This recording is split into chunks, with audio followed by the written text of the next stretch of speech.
Şəkər xəstələri hansı dondurmanı yeyə bilər? Yayın sevilən qidalarından olan dondurmanı şəkər xəstələri yeyə bilərmi? Sualımızı daxili xəstəliklər uzmanı, terapevt uzman doktor Əfsanə Bayramova cavablandırıb. Dondurma düzdür, tam təbii süddən hazırlanmır, süni, yəni tozdan hazırlanan süddəndir.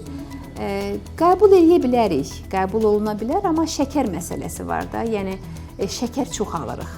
Evdə hazırlanan dondurma və şəkərin yerinə banan yaxud da hər hansı gilə meyvə istifadə olunarsa çox da faydalıdır. Hətta o südü belə, balı şəkər xəstələri üçün deyiriksə, bal antioksidantdır, bal antiinflamatuardır, iltihab əleyhinə komponentləri var. Bir dərdin dərmanıdır bal.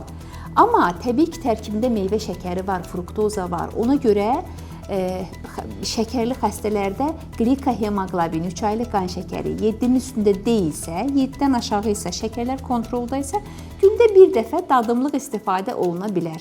Hətta şəkər xəstələrində belə böyrək üçün, damarlar üçün antiinflamatuar rol oynayır. Amma glikohemoqlobin onun üzərindədir, şəkərlər kontrolda deyil. 200-ün üzərində isə bala da icazə vermirik. Çünki balda da, təmiz balda belə meyvə şəkəri var, o da qlukozaya çevrilir, balı yüksəldir. Xatırladaq ki, son illərdə dondurma və digər yağlı süd məhsullarının sağlamlığa təsiri ilə bağlı yeni araşdırmalar maraqlı nəticələr ortaya qoyub. Mütəxəssislərin sözlərinə görə bəzi tədqiqatlar göstərib ki, tam yağlı süd məhsulları, o cümlədən nadir hallarda istehlak edilən dondurma, ürək-damar xəstəlikləri və ikinci tip diabet riski ilə gözlədildiyindən daha az əlaqəlidir. Ürək-damar xəstəlikləri və ikinci tip diabet riski ilə gözlənildiyindən daha az əlaqəlidir.